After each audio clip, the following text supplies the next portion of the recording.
રિક્ષામાં મુસાફરોને બેસાડી નજર ચૂકવી ખિસ્સામાંથી રોકડ મોબાઈલની ચોરી કરનાર રીઢાઓને કાપોદ્રા પોલીસે ઝડપી પાડ્યા હતા. કાપોદ્રા પોલીસ મથકનો સ્ટાફ પેટ્રોલિંગમાં હતો ત્યારે બાતમીના આધારે કાપોદ્રા પોલીસે રિક્ષામાં મુસાફરોને બેસાડી નજર ચૂકવી તેઓના ખિસ્સામાંથી રોકડા રૂપિયા કે મોબાઈલની ચોરી કરનાર રીઢા ચોરો અઝરુદ્દીન ઉર્ફે અઝહર શેખ, ફારૂક સૈયદ અને સોહેલ ઉર્ફે મન પઠાણને ઝડપી પાડ્યા હતા. પોલીસે આરોપીઓ પાસેથી રિક્ષા તથા મોબાઈલ સહિતની મત્તા મળી આવી હતી તો રીઢાઓનો એક સાથીદાર ઇમરાન ભાગી છૂટતા તેને વોન્ટેડ જાહેર કરાયો હતો.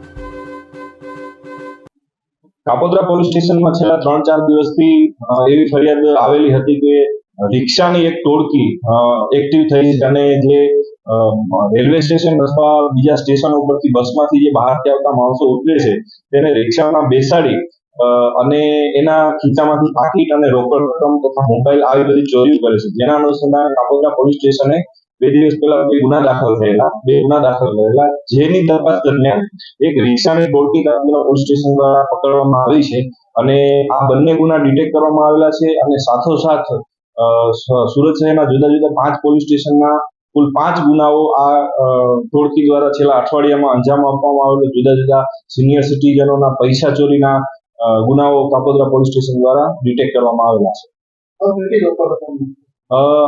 આરોપીઓ પાસેથી હાલ 30,000 જેટલા રોકડા રૂપિયા કબજે કરવામાં આવેલા છે. કાપોદ્રા પોલીસ સ્ટેશનમાં 2 ગુના દાખલ થયેલા છે, એમાં 16,000 રૂપિયાનો મુદ્દામાલ અને એક મોબાઈલ રિકવર કરવામાં આવેલો છે. બાકી અન્ય પોલીસ સ્ટેશનના રૂપિયા રિકવર કરવામાં આવેલા છે અને આરોપીઓની એવું છે આરોપીઓ ભેસ્તાણ આવાસમાં રહે છે અને અગાઉ પણ આવી નાની મોટી ચોરીમાં 8 થી 10 વાર પકડાયેલા છે આરોપી અને આ આરોપી પૈકી એક આરોપીને વોન્ટેડ પણ જાહેર કરેલો છે, જેની પણ તપાસ ચાલુ છે, શોધખોળ ચાલુ છે.